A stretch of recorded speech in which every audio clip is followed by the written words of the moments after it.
ఉన్నటువంటి మీ అందరికీ కూడా ప్రభువైన యేసుక్రీస్తు వారి పేట నా వందనాలండి. చిన్న ప్రార్థన చేసుకుని మన యొక్క సందర్భంలోనికి వెళ్దాం. చిన్న ప్రార్థన చేసుకుని మమ్మల్ని మిక్కిలిగా ప్రేమించిన మా ప్రియ పరలోకపు తండ్రి, మీ ఘనమైన శ్రేష్టమైన నామమును బట్టి మీకు వందనాలు స్తోత్రాలు చెల్లించుకుంటున్నాము దేవా. మేమే పాటి వారము తండ్రి, ఎన్నిక లేనటువంటి వారము, తృణీకరింపబడినటువంటి వారం అయినప్పటికీ తండ్రి, మీ మహాకృపను బట్టి తండ్రి దేవా అయ్యా, మా పాపములు కడిగి తండ్రి మీ కుమారుని ద్వారా మాకు రక్షణ భాగ్యాన్ని ఇచ్చి తండ్రి దేవా, ఇటు రీతిగా తండ్రి మీ మహోన్నతమైనటువంటి మాటలను తండ్రి దేవా తండ్రి తెలుసుకొనుటకు గాను తండ్రి మీరు మాకు ఇచ్చిన ఈ భాగ్యాన్ని బట్టి మీకు స్తోత్రాలు. ఎంతోమంది తండ్రి ఇటువంటి అవకాశాన్ని కోల్పోయినటువంటి వారు ఉండగా మరొక్కసారి వారిని మీరు జ్ఞాపకం చేసుకుంటారని కోరుకుంటూ తండ్రి, ఏ మాటలైతే మాకు అవసరమో తండ్రి ఆ మాటల మాధుర్యాన్ని మీరు మాకు రుచి చూపిస్తారని కోరుకుంటూ, సమస్త మహిమ ఘనత ప్రభావములు మీకే ఆరోపించుకుంటూ, మీ కుమారుడు మా రక్షకుడు అయినటువంటి యేసుక్రీస్తు వారి ఉన్నతమైనటువంటి నామములు ప్రార్థన అడిగి వేడుకొనిచున్నాం పరమ తండ్రి, ఆమేన్. క్రీస్తునందు ప్రియమైన దేవుని వర్లారా, మీ చేతిలో ఉన్నటువంటి బైబిల్ గ్రంథాన్ని తెరిచి క్రొత్త నిబంధన వైద్యుడైనటువంటి లూకా గారు రాసినటువంటి లూకా సువార్త 16వ అధ్యాయము 19వ వచనం నుంచి మీరు చూడగలిగితే ఒక చక్కటి సందర్భం మనకు కనిపిస్తూ ఉంటుంది. చిన్నపిల్లలుగా ఉన్నప్పటి నుంచి కూడా ప్రతి పిల్లలకి కూడా సండే స్కూల్లో నేర్పించేటువంటి గొప్ప సత్యమైనటువంటి సందర్భము. ఇందులో ఎంత సత్యం ఉన్నది అన్న దాని గురించి మనం ఈరోజు ఆలోచించడానికి గాను మరి ఆ వచ్చిన భాగాన్ని మనం చదవగలిగితే లూకా సువార్త 16వ అధ్యాయము 19వ వచనం నుంచి 23వ వచనం వరకు మీరు చూడగలిగితే ఏమని రాయబడిందో చూడండి. ధనవంతుడు ఒకడుండెను, అతడు ఊదారంగు బట్టలను సన్నపు నార వస్త్రములను ధరించుకుని ప్రతిదినము బహుగా సంతోషపడుచుండువాడు. లాజరు అని ఒక దరిద్రుడుండెను, వాడు కురుపులతో నిండిన వాడై ధనవంతుని ఇంటి వాకిట పడియుండి అతని బల్ల మీద నుండి పడు రొట్టె ముక్కలతో ఆకలి తీర్చుకొనగోరెను. అంతేకాక కుక్కలు వచ్చి వాని కురుపలు నాకెను. ఆ దరిద్రుడు చనిపోయి దేవదూతల చేత అబ్రహాము రొమ్మునకు ఆనుకొనుటకు కొనిపోబడెను. ధనవంతుడు కూడా చనిపోయి పాతిపెట్టబడెను. అప్పుడతడు పాతాళములో బాధపడుచు కన్నులెత్తి దూరము నుండి అబ్రహామును అతని రొమ్మున ఆనుకొని ఉన్న లాజరును చూచి, తండ్రివైన అబ్రహామా, నా యందు కనికరపడి తన వ్రేలి కొనను నీళ్లలో ముంచి నా నాలుకను చల్లార్చుటకు లాజరును పంపుము, ఈ అగ్ని జ్వాలల్లో యాతన పడుచున్నానని కేకలు వేసి చెప్పెను. ఇక్కడ మనం చూడగలిగితే ఈ సందర్భం తెలియదు అన్నటువంటి వారు ఎవరు ఉండరండి. ఎందుకంటే చిన్ననాటి నుంచి కూడా సండే స్కూల్లో నేర్పించేటువంటి ఒక సత్యం ఇది. ఇంకా మనం చెప్పాలి అంటే ప్రియమైన దేవుని వారలారా, ప్రతి క్రిస్మస్కి కూడా లేకపోతే డిసెంబర్ నెల రాగానే కొన్ని నాటికలు వేస్తూ ఉంటారు పిల్లలు. అందులో కూడా ఈ నాటికని ఎక్కువ వేస్తూ ఉంటారు. ఎవరండి ఇక్కడ మనకు కనిపిస్తున్నటువంటి వ్యక్తులు ఎవరంటే ధనవంతుడు, దరిద్రుడు. ఇప్పటి వరకు మనం చదివినటువంటి భాగంలో మనం చూడగలిగితే ధనవంతుడంట ఆయన స్థితి ఎలా ఉందో మనకు కనిపిస్తుంది. ధనవంతుడు ఈ యొక్క సందర్భంలో ధనవంతుడు అనగానే దేవుడు ఏమని రాయిస్తున్నాడు అంటే అతడంట ఊదా రంగు వస్త్రములను ధరించువాడు అని చెప్తున్నాడు. అసలు ధనవంతుడు అనగానే అతనికి ఎన్ని ఎకరాల పొలం ఉంది రాయాలి, ఎన్ని ఇల్లులు ఉన్నాయి, ఎన్ని ప్లాట్లు ఉన్నాయి, ఇలాంటి వాటి కోసం ఎంత బంగారం ఉంది, ఇలాంటి వాటి కోసం రాయాలి. ధనవంతుడు అంటే అయ్యే కదండి మనం చూస్తాం, అయ్యే కదండి చెప్పుకుంటూ ఉంటారు. కానీ బైబిల్ గ్రంథంలో మనం ఈ ధనవంతుడి విషయంలో మనం చూడగలిగితే దేవుడు ఏమని రాయించాడంటే అతడు ధనవంతుడు అయితే అతడు ఊదా రంగు వస్త్రములను ధరించేవాడు.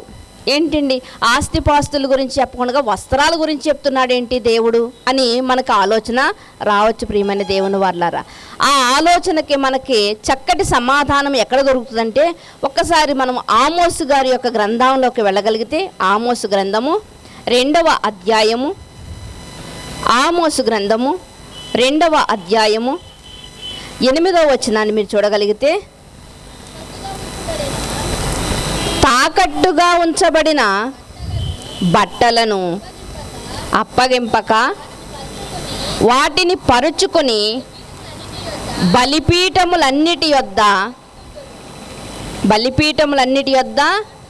పట్టుకొందురు.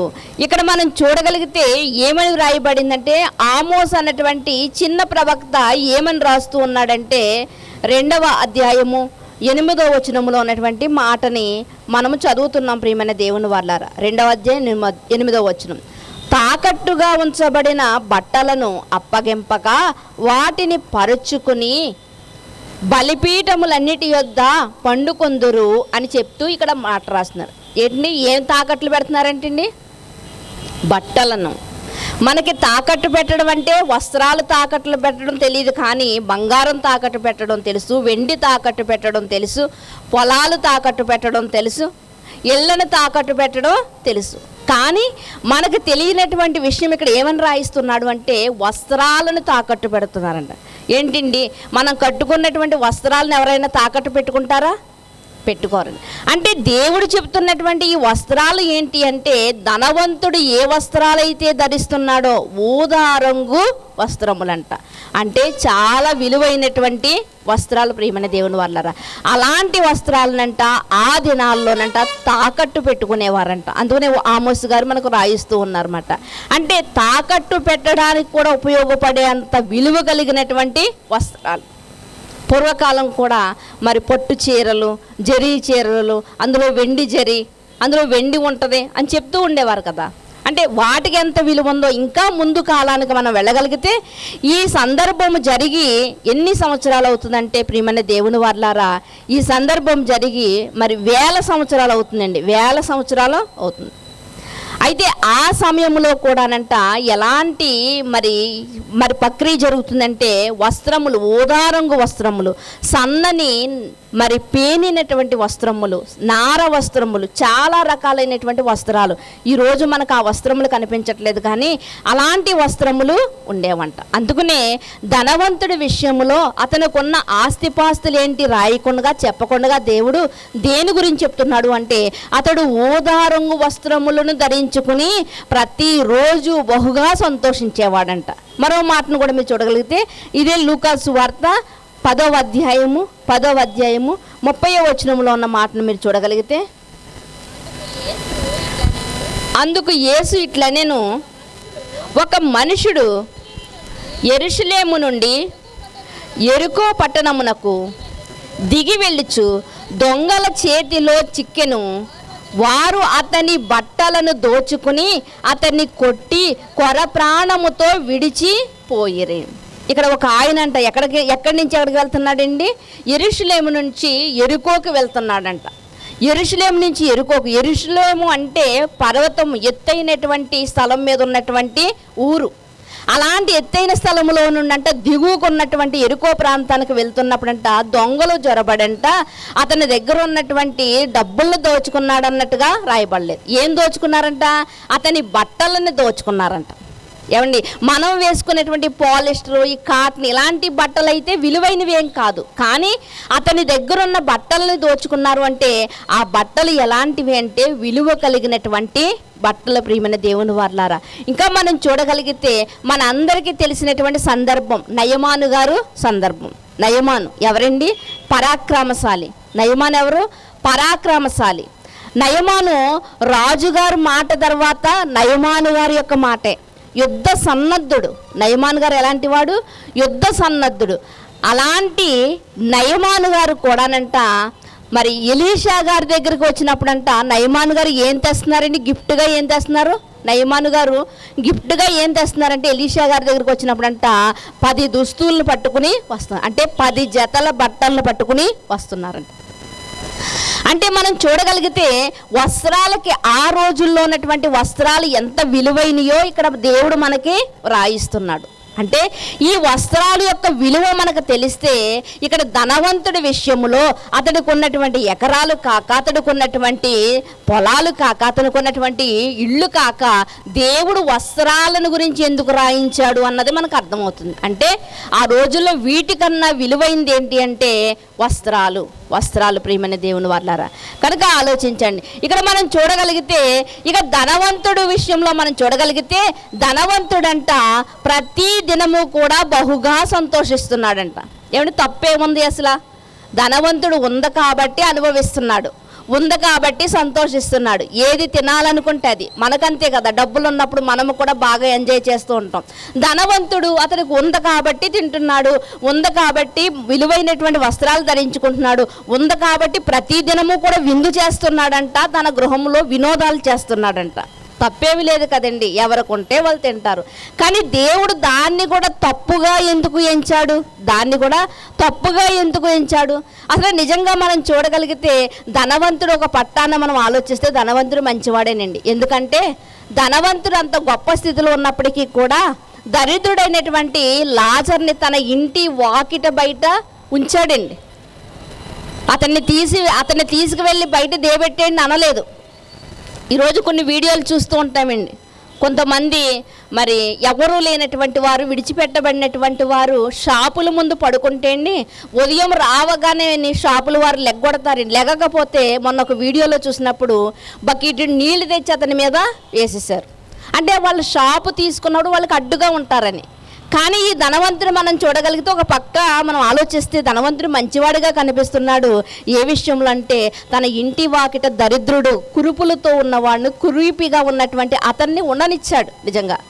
కానీ దేవుడు ఎందుకు ఇతని విషయంలో మరి ఇటు రీతిగా రాయించాడు అని మనం చూడగలిగితే ప్రియమైన దేవుని వారలారా, మరి ఈ యొక్క ధనవంతుడి విషయానికి మనం రాగలిగితే ప్రియమైన దేవుని వారలారా, అసలు ధనవంతుడు చేసినటువంటి తప్పేంటి, దరిద్రుడు చేసినటువంటి మేలేంటి, ఇది మనం తెలుసుకోవాలండి. ధనవంతుడేమో యాతన పొందే స్థలానికి వెళ్ళాడు, దరిద్రుడైనటువంటి వాడేమో నెమ్మది పొందే స్థలానికి వెళ్ళాడు. అక్కడ యాతనలు లేవు, అరుపులు లేవు, కేకలు లేవు.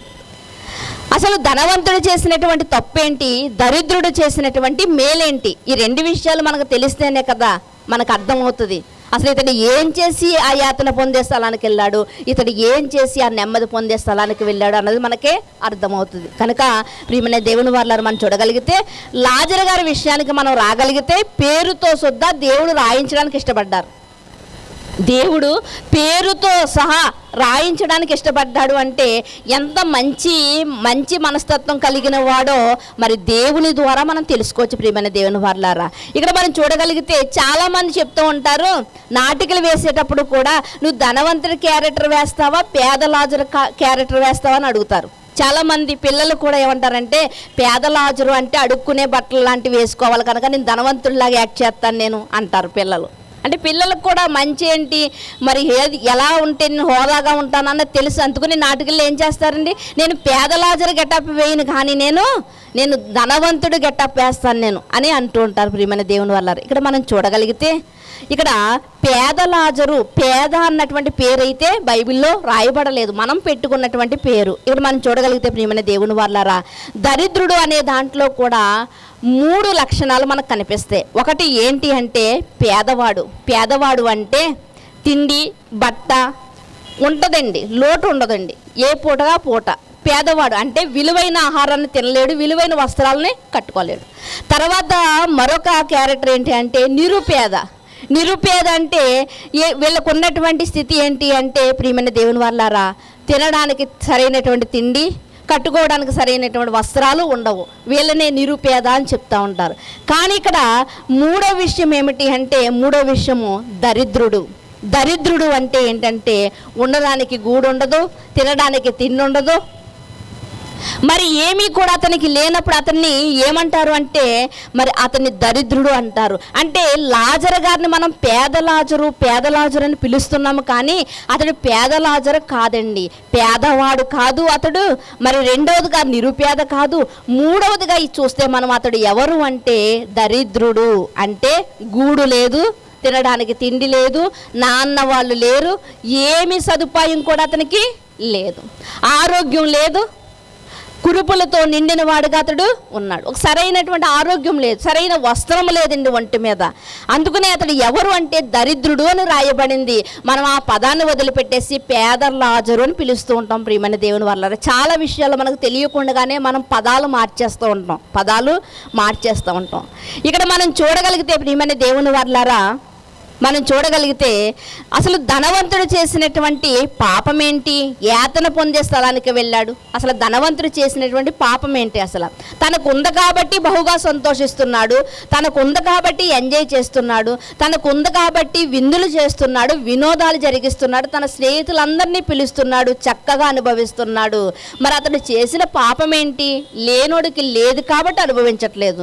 ఇంతకీ ధనవంతుడు చేసినటువంటి ఆ పాపం ఏంటి అని మనం ఆలోచిస్తే మనకి పాపం లేకపోవచ్చు, మనకు లోపం కనిపించకపోవచ్చు. అంతే కదండి. మనం మనిషి స్వరూపాన్ని, పై స్వరూపాన్ని మాత్రమే చూస్తాం. కానీ దేవుడు లోపల శరీరాన్ని, లోపల ఆత్మను, లోపల మనసును చూడగలిగినటువంటి సామర్థ్యం కలిగిన వాడు. కనుక దేవుని దృష్టిలోనంట ధనవంతుడు చేసిందే తప్పే అని చెప్తున్నాడు. ఇంతకీ ఎలా తప్పయింది మనం ఆలోచన చేయగలిగితే ప్రియమైన దేవుని వల్లరా, లేవియా కాండము మోషే గారు రాసినటువంటి పంచకాండాలలో లేవియా కాండాన్ని మనం చూడగలిగితే 25వ అధ్యాయము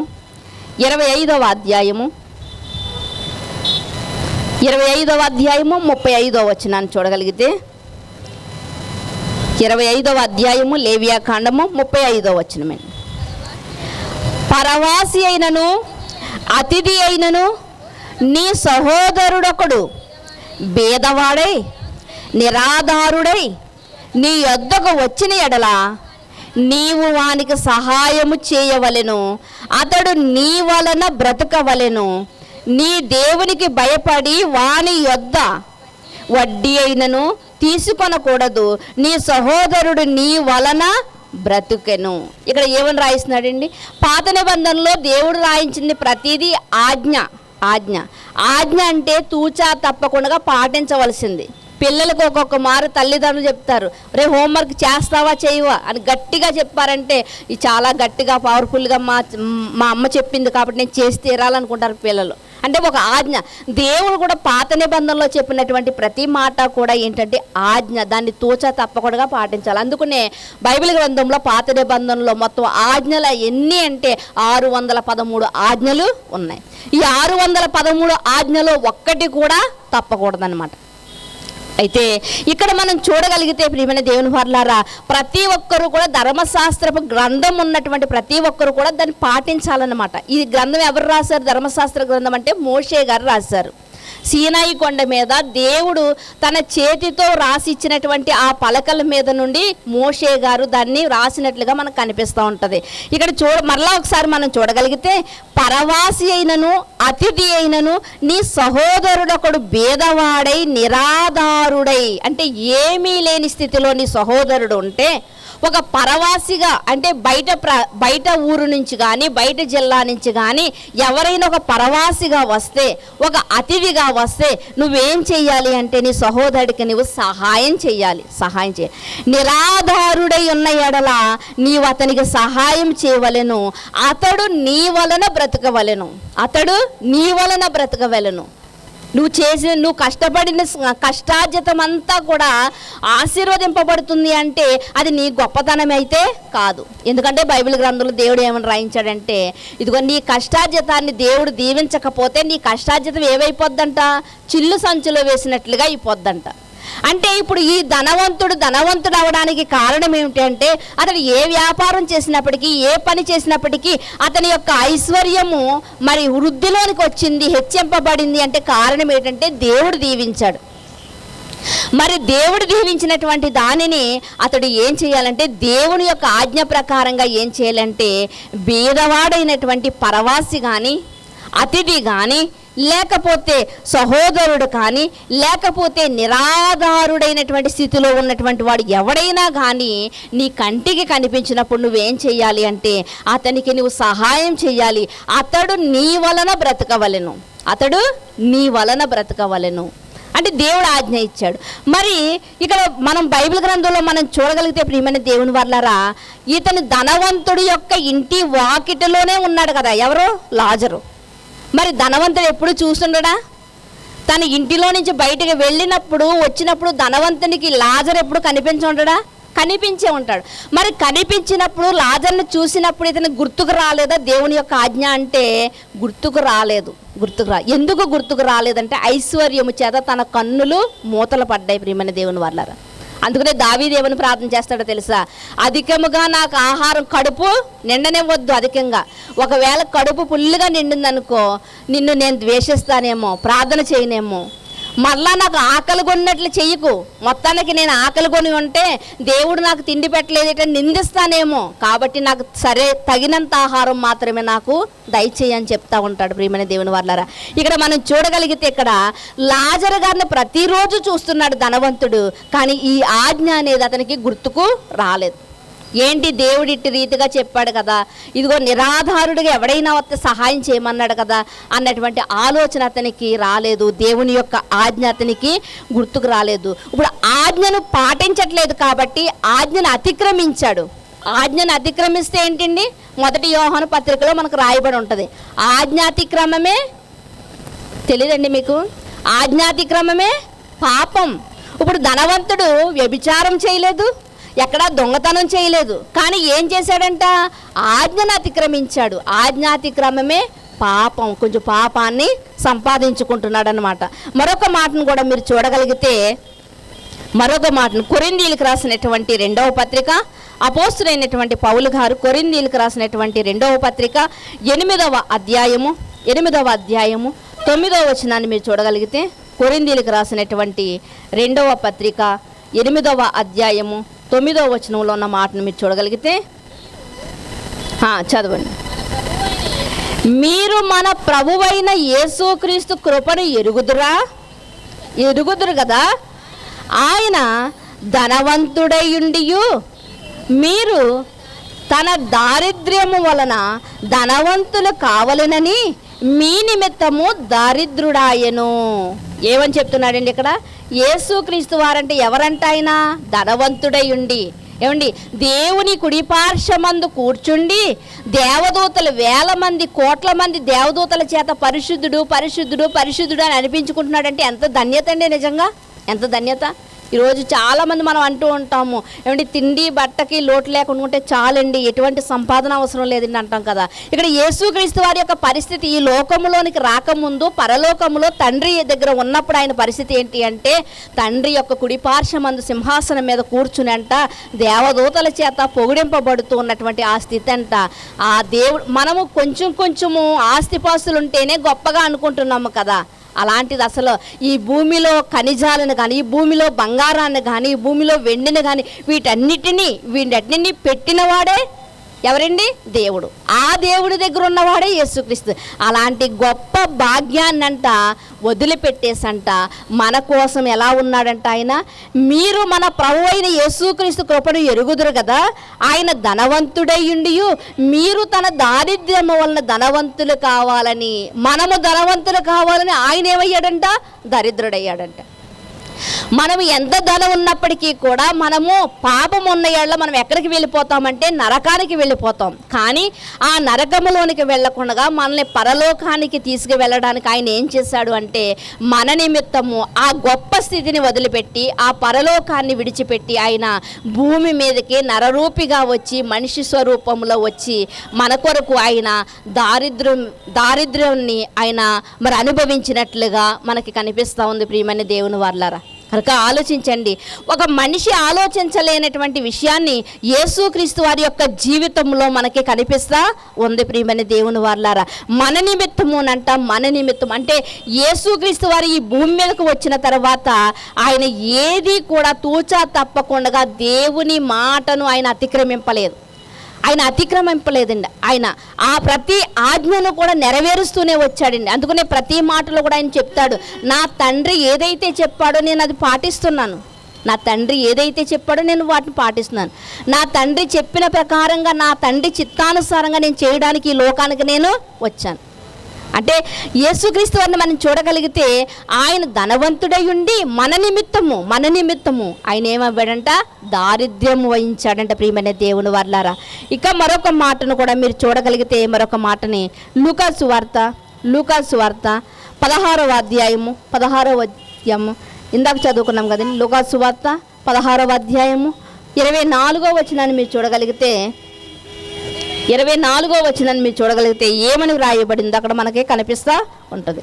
24వ వచనం, తండ్రివైన అబ్రహామా నా యందు కనికరపడి తన వ్రేలి కొనను నేలలో ముంచి నా నాలుకను చల్లార్చుటకు లాజరును పంపము. ఇక్కడ మనం చూడగలిగితే ప్రియమైన దేవుని వర్లారా, మరి ఈ పై వచనాలన్నీ మనకు తెలిసినవే. ఎందుకంటే ధనవంతుడు చనిపోయాడంట, బీదవాడైనటువంటి లేకపోతే దరిద్రుడైనటువంటి లాజరు కూడా చనిపోయాడంట. ధనవంతుడు చనిపోయినప్పుడు కేవలం మనుషులు మాత్రం వెళ్ళి కప్పెట్టేశారు. ఆయన ఆత్మ క్షణంలో ఎక్కడికి వెళ్ళిపోయిందంటే యాతన పడే స్థలానికి వెళ్ళిపోయింది. కానీ దరిద్రుడు చనిపోయినప్పుడంట ఆయన ఆత్మను తీసుకువెళ్ళడానికి ఎవరు వచ్చారంట? దేవదూతలు వచ్చారంట. ఆయనకి ఏ ఆస్తిపాస్తులు లేవు, ఒంటి మీద వస్త్రాలు లేవు, అతనికి సరైన ఆరోగ్యం లేదు. అయినప్పటికీ కూడా ధనవంతుడిని మనం ఆలోచన చేయగలిగితే ఎలాంటి స్థితిలో ఉన్నాడు అంటే ధనవంతుడు, ఇదిగో దేవుణ్ణి అసలు ఏంటి దేవా నాకు ఇలాంటి స్థితి ఇచ్చేవేటి అని దేవుణ్ణి తిట్టుకోవాలి, అంతే కదా. ఈరోజు మనుషులు ఎవరిని చూసినా మనం అలాగే ఉంటుందండి. దేవా నాకు ఎందుకు ఈ స్థితిలో నన్ను ఉంచావు, ఒక మంచి స్థితిలో నన్ను ఎందుకు పెట్టలేదు అని మనం అంటూ ఉంటాం కదా. అలాగే ఇక్కడ మనం చూడగలిగితే ప్రియమైన దేవుని వాళ్ళారా, మరి లాజరు చనిపోయాడంట, ధనవంతుడు కూడా చనిపోయాడంట. ధనవంతుడు వెళ్ళిన చోటు వేరు, లాజరు వెళ్ళిన చోటు వేరు. రెండాట్లకి కూడా అగాధం అడ్డుగా ఉందంట, అగాధవడ్డుగా ఉందంట.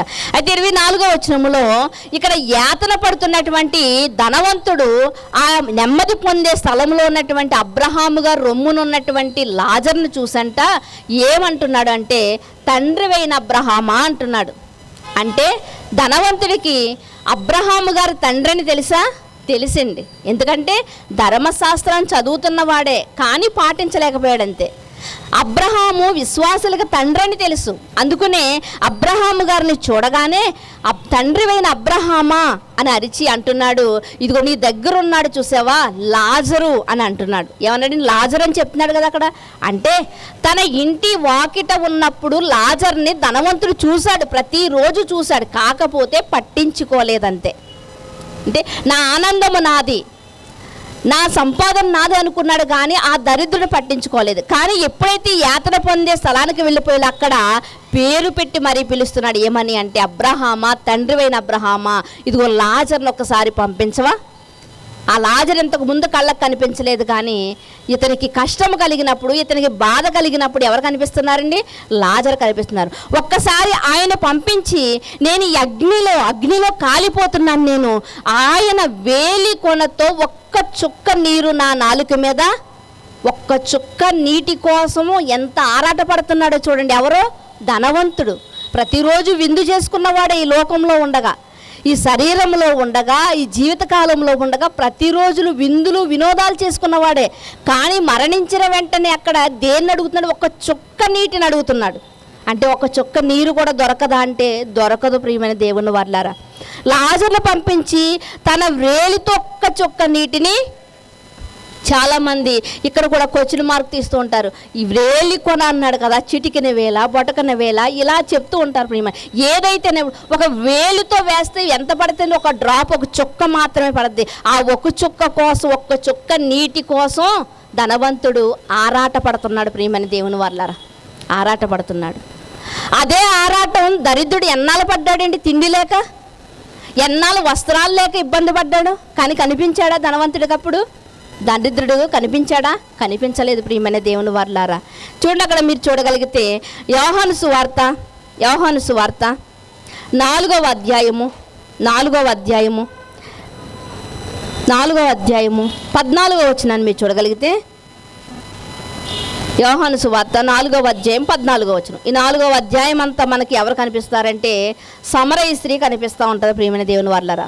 4వ అధ్యాయము 14వ వచనాన్ని మీరు చూడగలిగితే యేసుక్రీస్తు వారు మరి సమరయ స్త్రీతో మాట్లాడుతున్నటువంటి మాట.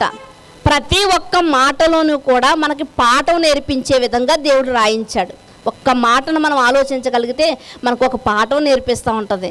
ఇక్కడ సమరయ స్త్రీతో యేసుక్రీస్తు వారు మాట్లాడుతూ ఉన్నప్పుడు, ఎందుకమ్మా ఎండవేళ నువ్వు ఇంత దూరం ఇచ్చావు, అదే నేనిచ్చి నీళ్ళు ఏమని చెప్తున్నాడు 14వ వచనంలో మీరు చూడగలిగితే, నేను ఇచ్చి నీళ్లు త్రాగువాడు ఎప్పుడును దప్పిగొనడు, నేను వానికి ఇచ్చు నీళ్లు నిత్య జీవమునకై వానిలో ఊరెడి నీటి బొగ్గగా ఉండినని ఆమెతో చెప్పాను. ప్రియమైన దేవుని వారలారా, ఇక్కడ మనం ఆలోచించగలిగితే, ఇక్కడ నీటి చుక్కాని లాజరు గారిని అడుగుతున్నాడు ధనవంతుడు. కానీ ఇక్కడ మనం చూడగలిగితే యేసుక్రీస్తు వారు ఏమని చెప్తున్నారంటే, నేనిచ్చే నీరు ఎలాంటివంటే ఎప్పుడు కూడా మరలా మీకు దాహమైదు, ఎప్పుడు కూడా మీకు దాహమైదు, అలాంటి నీటిని నేను ఇస్తాను. అది ఎప్పటికీ కూడా మీరు దప్పికొనరు, ఎప్పటికీ కూడా మీరు దప్పికొనరు, అలాంటి నీటిని నేను ఇస్తాను అని చెప్తున్నారు. ప్రియమైన దేవుని వారలారా, ఇదిగో అలాంటి జీవజలము ఎవరి దగ్గర ఉందంటే నా దగ్గర ఉంది.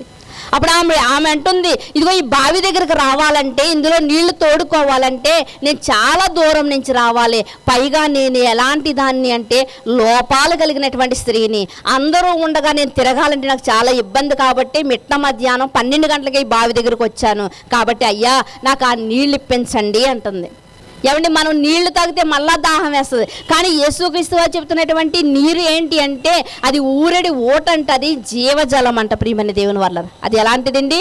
జీవజలం అంట. చూడండి, అదే యోహాను సువార్త 7వ అధ్యాయము 38వ వచనంలో కూడా మీరు చూడగలిగితే, 7వ అధ్యాయము 38వ వచనాన్ని కూడా చూడగలిగితే, కాగా 7వ అధ్యాయము 38వ వచనమే, నా యందు విశ్వాసముంచు వాడెవడో లేఖనము చెప్పినట్లు వాని కడుపులో నుండి జీవజల నదులు పారునని బిగ్గరగా చెప్పాను. నా యందు విశ్వాసముంచితే వాని కడుపులో నుండి జీవజలాలు నదులుగా ప్రవహిస్తాయన్నాడు. అంటే ఏంటి అంటే ఆ జీవజలము ఏమిటంటే వాక్యం. ప్రియమైన దేవుని వారలారా, వాక్యం. అదే మనకి లాజరు గారిని ధనవంతుడు అడుగుతున్నాడు, నాకు ఒక్క నీటి చుక్క కావాలి, ఆ ఒక్క నీటి చుక్క వల్ల నేను బ్రతుకుతానేమో అంటున్నాడు. అందుకనే ఇదే మాటను పట్టుకుని మరలా ఏమంటాడు అంటే, అయ్యా ఈ యాతనలోనికి రాకుండా నాకు ఇంకా 5 సహోదరులు ఉన్నారు, వారు రాకుండా వారినన్నా కాపాడడానికి లాజర్ని పంపించు. లాజర్ ఇంతకు ముందు గుర్తుకు రాలేదు, కానీ ఇదిగో ఎప్పుడైతే మరణించిన తర్వాత లాజరు కనిపిస్తున్నాడు ఒక మంచి స్థితిలో, అప్పుడు లాజరు మాట పదే ఎత్తుతూ ధనవంతుడు ఏమంటున్నాడు అంటే, ఇదిగో లాజర్ని పంపించు, నా సహోదరులకు చెప్తాడు, ఇదిగో మరణించిన తర్వాత రక్షణ లేకుండా మరణిస్తే ఈ నిత్య నరకాగ్నిలోనికి వచ్చి ఎంత యాతన పడాలో ఇదిగో నేను పడుతున్నాను, కాబట్టి నా బాధ నా సహోదరులు పడకూడదు కనుక ఇదిగో లాజర్ని పంపించు అన్నప్పుడు ఆయన ఏమంటున్నాడంటే, లాజరు వెళ్ళక్కర్లేదు, కానీ అక్కడ ఎవరున్నారు? మోషే ప్రవక్తలు ఉన్నారు. మోషే ప్రవక్తలు వారి మాట వింటే ఏమవుతాడు? బాగుపడతాడు. వారి మాట వింటే బాగుపడతాడు. ప్రియమైన దేవుని వారలారా, ఈ మాటలో కూడా మనం చూడగలిగితే ఏమని చెప్తున్నారు అంటే, యోహాను గారు రాస్తూ ఏమంటున్నారు అంటే, ప్రియమైన దేవుని వారలారా, ఈ మాటలంట, ఈ విశ్వాసం అంట మనకేం కలిగిస్తుందంట? జీవజల నదులను పారచేస్తుందంట.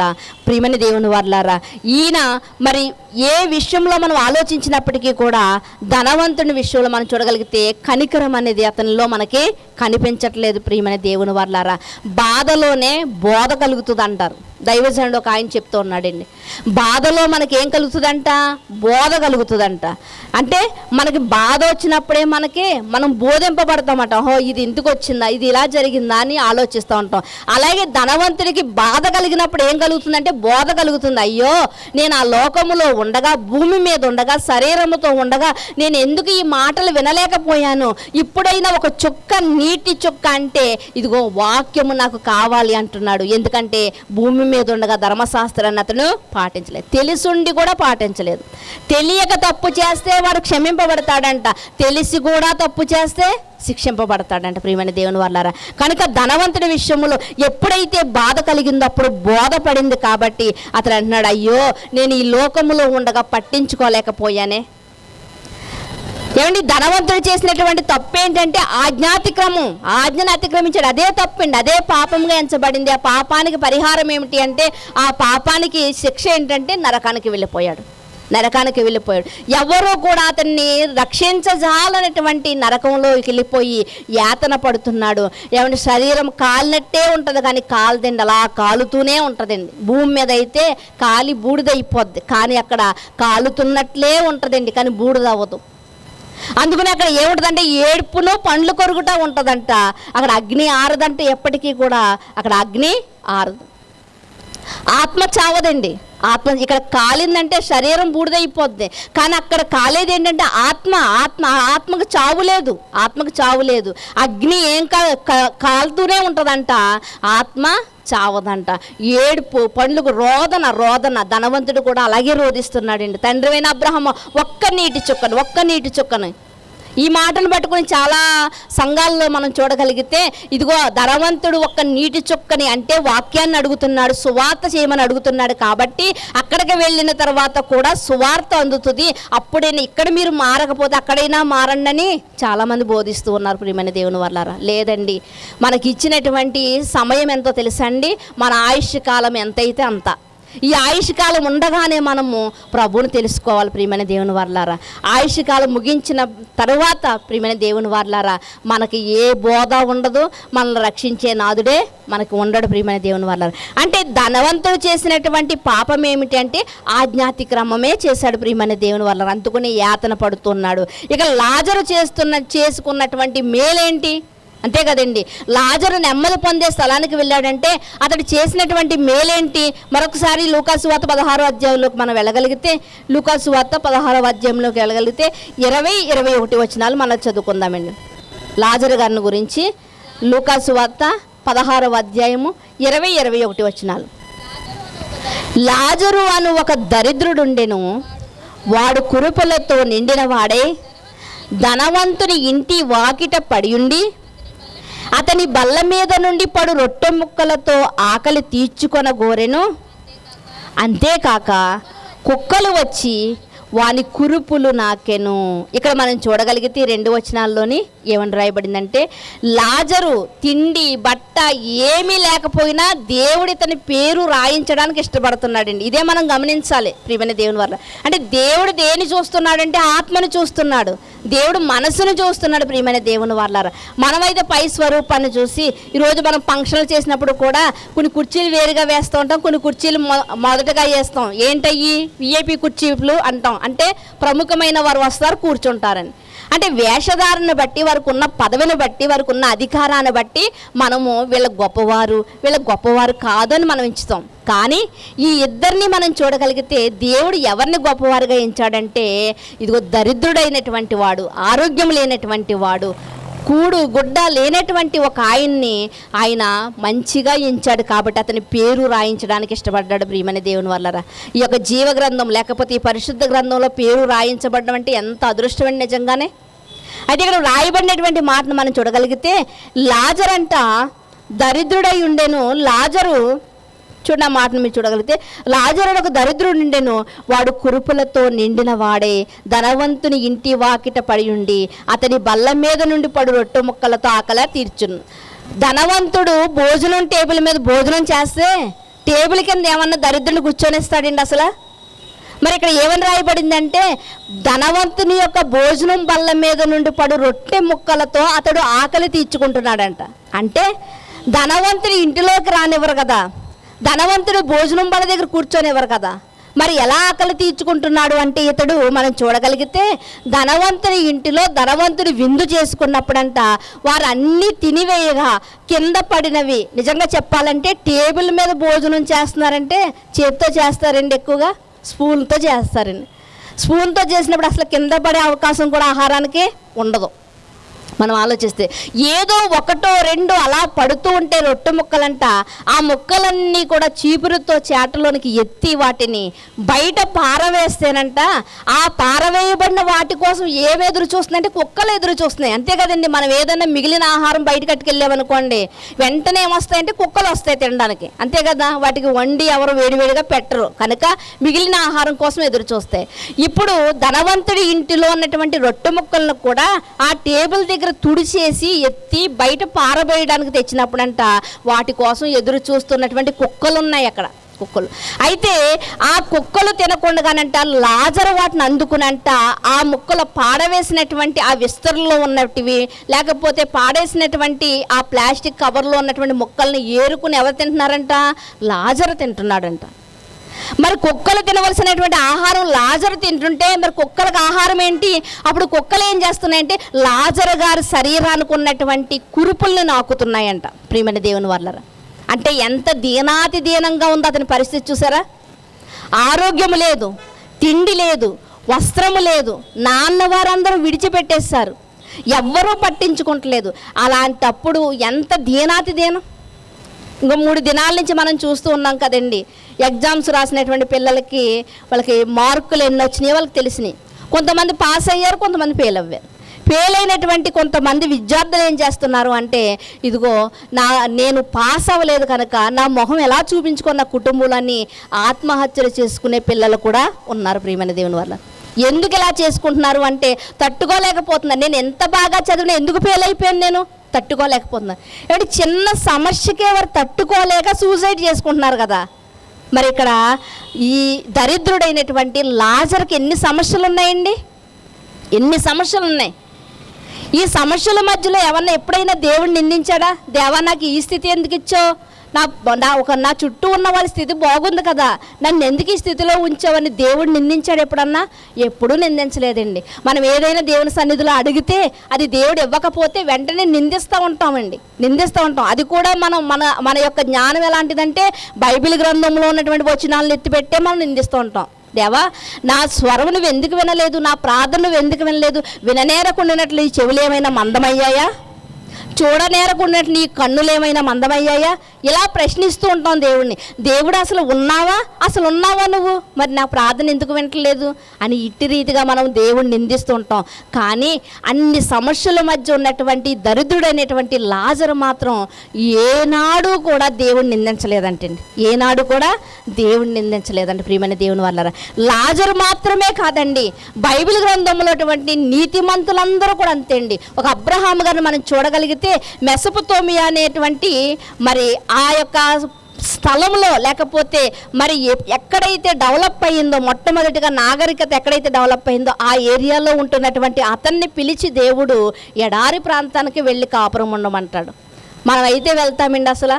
కానీ అబ్రహాము గారు ఆ ముసలితనంలో తన భార్యను వెంటబెట్టుకుని ఆ చక్కటి ప్రదేశాన్ని వదిలిపెట్టి ఎడారి ప్రాంతానికి వెళ్ళాడు, దేవుని మాటకు లోబడి. ప్రియమైన దేవుని వాళ్ళరా, యాకోబు గారు తన కుటుంబంతో కలిసి చక్కగా జీవిస్తున్నప్పుడు ఆ యాకోబు గారి పరిస్థితి ఏమైందంటే ఎక్కడో దూరాన్ని ఉన్నటువంటి దేశానికి వెళ్ళి ఒక బానిసగా బతకవలసి వచ్చింది. ప్రియమైన దేవుని, కానీ ఏ పరిస్థితిలో కూడా వారు దేవుడిని నిందించలేదు. ఈరోజు మనం మాత్రం చిన్న చిన్న విషయాలకి దేవుడిని నిందిస్తూ ఉంటాం. దేవుడా ఎందుకు ఇట్టి రీతిగా నన్ను నిలబెట్టావు దేవుడా అని నిందిస్తూ ఉంటాం. ప్రియమైన దేవుని వారులారా, అందుకునే వారు భక్తులయ్యారు, మనం భక్తిహీనులు అయిపోతున్నాం. ప్రియమైన దేవుని వారులారా, అందుకునేవారు భక్తులు. ఎన్ని వేల సంవత్సరాలు, ఈ సందర్భం జరిగి ఎన్ని వేల సంవత్సరాలు అయిందంటే ప్రియమైన దేవుని వారులారా, నేటికి 36,000 సంవత్సరాలు అవుతుందంట. అయినప్పటికీ కూడా ఈరోజు మనం ఎందుకు జ్ఞాపకం చేసుకుంటున్నాం? ఈరోజు సమాజంలోనే చూడండి, ఒక పేరు పొందినటువంటి, ఒక గౌరవంగా బతికినటువంటి వ్యక్తి చనిపోయినప్పటికీ కూడా మర్చిపోకుండా తలుచుకుంటూ ఉంటారు. ఎందుకు అంటే అతనికి ఉన్నటువంటి గౌరవం అలాంటిది. కనుక ఇక్కడ లాజర్ను కూడా ఎందుకు గుర్తు చేసుకుంటున్నామంటే అతడు నిందించలేదంటే అలాంటి స్థితిలో ఉన్నప్పటికీ కూడా, ఆరోగ్యం లేకపోయినప్పటికీ కూడా దేవుడా నాకు ఎందుకు ఇలాంటి రోగాన్ని ఇచ్చావు దేవుడా అని నిందించలేదంట. ప్రియమైన దేవుని వాళ్ళారా, నా స్థితి ఏంటి, కుక్కల పక్కన నాకు నివాసమా, నాకు నివాసం లేకుండా ఉందేటని ఎప్పుడు కూడా నిందించలేదంట. ప్రియమైన దేవుని వాళ్ళారా, ఇన్ని బాధల మధ్య నేను ఉండడం మరి లాభమా, నేను జీవించడం లాభమా అనుకుని అతడు ఆత్మహత్య చేసుకోవడానికి కూడా ప్రయత్నించలేదంట. ఎందుకంటే అతనికి తెలుసు, ఎందుకంటే ఈ జీవితం ఎవరిచ్చింది, దేవుడిచ్చింది. ఈ జీవితం ముగించాలంటే కూడా ఎవరు ముగించాలి, దేవుడు ముగించాలి.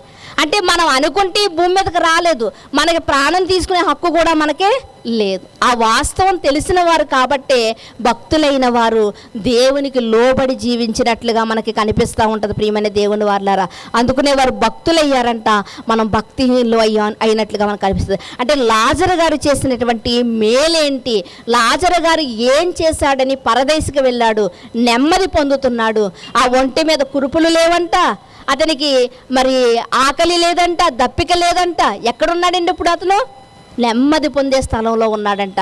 అంటే దరిద్రుడైనటువంటి లాజరు చేసుకున్నటువంటి మేలేంటి అంటే దేవుణ్ణి నిందించలేదు, ఆత్మహత్య చేసుకోలేదు. దేవుడిచ్చినటువంటి శ్రమను, దేవుడిచ్చినటువంటి బాధను ఆయన తట్టుకున్నాడు ప్రియమైన దేవుని వాళ్ళారా. అందుకనే పౌలు గారు కూడా అంటారు, చాలాసార్లు మనం గుర్తు చేసుకుంటాం కదా, శ్రమలు పొందుటకు నేను ఎన్నుకోబడ్డాను అంటాడు.